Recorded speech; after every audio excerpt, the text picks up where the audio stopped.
Welcome to Man Does Tech, where I solve the problems you didn't even know you had.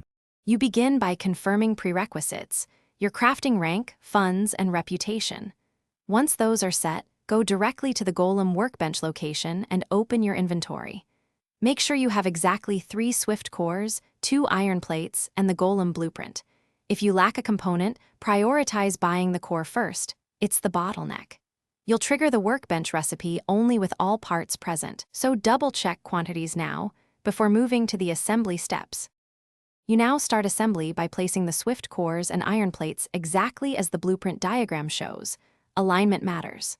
Once placed, calibrate the timing meter to roughly 45% for optimal speed versus stability balance, because going faster risks component failure. After calibration, you'll pay the 250G crafting fee and hit confirm. The workbench begins a visible timer. Use that time to ready power cells or stabilizers. If you interrupt the process, once the timer finishes, extract the Swift Golem Addon and immediately install it into your mount or pet slot to activate its speed bonus. If the construct fails, use the salvage option at the same workbench to recover about 60% of your materials. Then replace any damaged Swift cores and attempt assembly again. If you still can't complete the craft, make sure your reputation and workbench access weren't revoked, and verify you're using genuine blueprint version.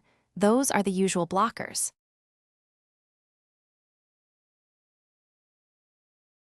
Thanks for watching. If you found this helpful, don't forget to like and subscribe.